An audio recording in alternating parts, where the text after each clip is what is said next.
Tout a l'air si normal, si pastoral. C'est du moins ce qu'il paraît. Seuls ceux vivant dans un pays où le terrorisme fait partie du quotidien peuvent comprendre le stress moral enduré par ses résidents.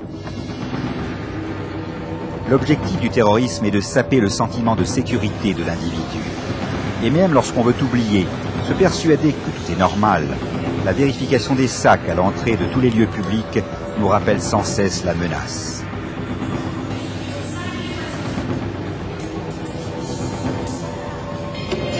Le terrorisme peut frapper n'importe quand, n'importe où.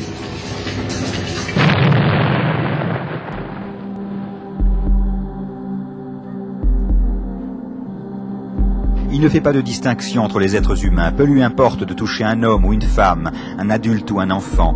Sur les lieux d'un attentat, l'odeur de la mort est présente. La télévision diffuse des membres ensanglantés qui fendent l'air. Quelque part, quelqu'un se frotte les mains de contentement face à cette même scène, pensant déjà à la prochaine attaque. Tout le monde sent la présence du danger, pour soi-même, ses enfants. Les êtres qui nous sont le plus chers sont dans le collimateur des terroristes. Le terrorisme palestinien peut à tout moment appuyer sur la détente.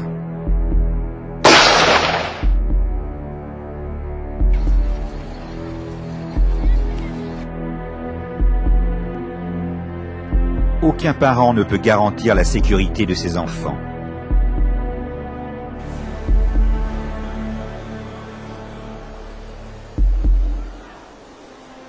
Personne en partant de chez lui le matin ne peut assurer son retour ou celui de sa famille le soir sain et sauf.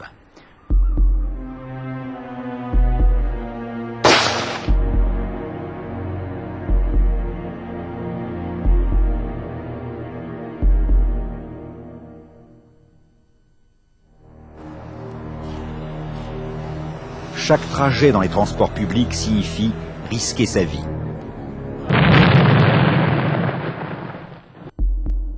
L'autorité palestinienne et ses services d'information décrivent ces attaques terroristes comme des actions héroïques qu'il faut imiter. On demande aux enfants de rejoindre les rangs des tueurs.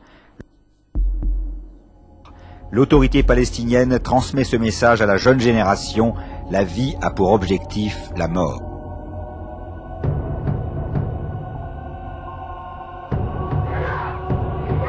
Une véritable stratégie de propagande est mise en œuvre par l'autorité palestinienne, destinée directement à motiver les cœurs et les esprits des jeunes enfants.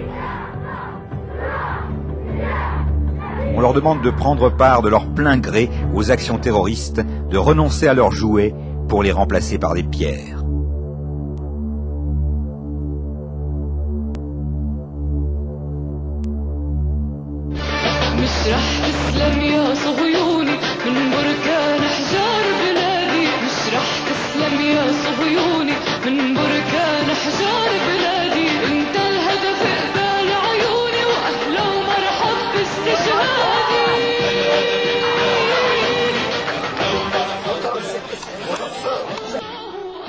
L'objectif de cet entraînement est de programmer les enfants pour qu'ils soient prêts à tuer volontairement, même si cela signifie leur propre mort. Le système d'éducation géré par l'autorité palestinienne enseigne officiellement aux enfants palestiniens quelles sont les meilleures façons de tuer. L'incitation délibérée des enfants ne connaît plus de limites.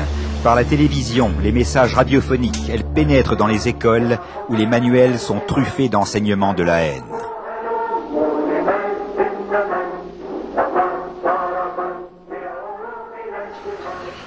Cet enseignement est partout.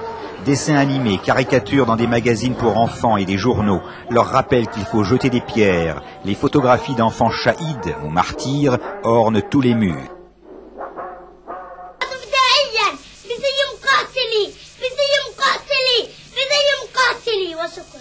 Bravo, bravo, bravo.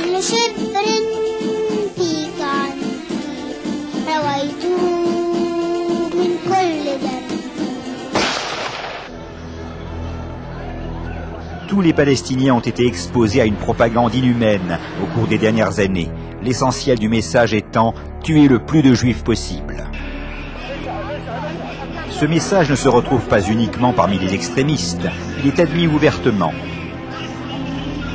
On empoisonne peu à peu l'esprit du public, jour après jour, le pire étant malgré tout le lavage de cerveau des enfants, des tout petits aux étudiants des universités. يا جماهيرنا الفلسطينية في كل مكان يا جماهيرنا الفلسطينية في كل أرجاء الوطن فاليهود هم اليهود قاتلوهم أينما كنتم حيثما ثقفتموهم فاقتلوهم أينما تكونون فاقتلوا أولئك اليهود ومن لفهم من الأمريكان من وضع حزاما ناسفا على نفسه أو على أبنائه ودخل في أعماق اليهود. استمرارية مسيرة الشهادة وانتفاضة الأقصى. صنعوا قنابل المولوتوف، خزنوا قنابل المولوتوف كما تخزنوا طعامكم وشرابكم.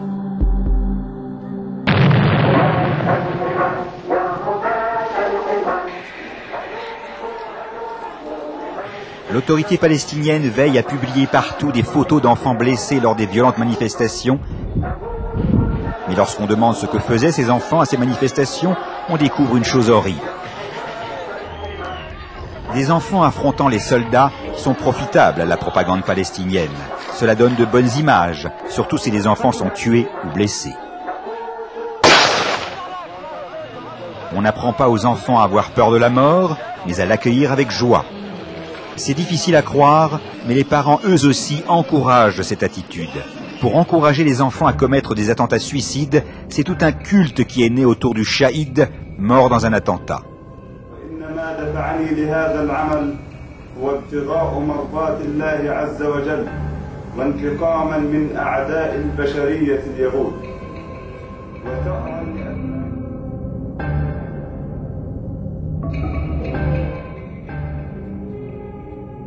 Les photos des auteurs d'attentats suicides font la une des journaux. Les processions funéraires sont devenues de glorieux spectacles nationalistes. Le suicidaire est transformé en saint et les enfants sont appelés à suivre son exemple.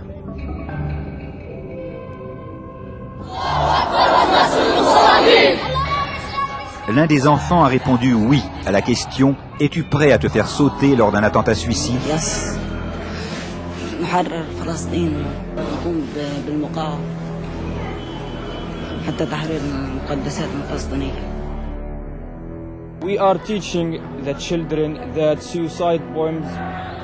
Nous enseignons aux enfants que les attentats suicides sont la seule chose qui terrifie les Israéliens. Nous leur enseignons que nous avons le droit d'agir ainsi. De plus, nous leur apprenons qu'après les attaques suicides, leur auteur atteint le sommet du paradis. Le psychologue palestinien, le docteur Shaoufik Massalcha, a mené une étude psychologique l'an dernier parmi des enfants palestiniens âgés de 6 à 11 ans. Plus de 50% d'entre eux disent rêver de devenir un kamikaze portant des ceintures explosives.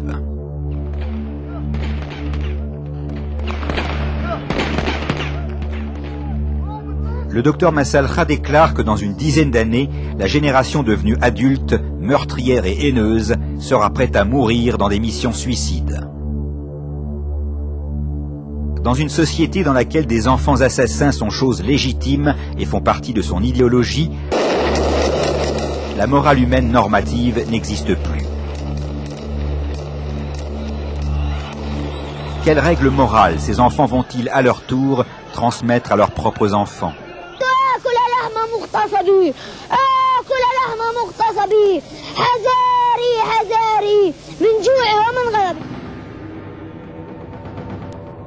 Tout ceci a été cyniquement orchestré par l'autorité palestinienne qui, avec une préméditation venue d'en haut, a transformé les enfants en outils politiques.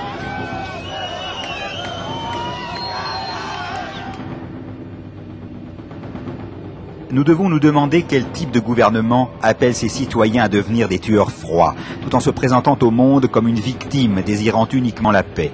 Cette hypocrisie intolérable ne doit pas être acceptée par le monde civilisé éclairé. Mais c'est en fait ce qui se passe sous nos yeux et sous ceux des caméras des médias internationaux qui tentent de dissimuler ces faits si indéniables et si troublants. Les graines d'une haine irrévocable ont été semées dans toute une génération.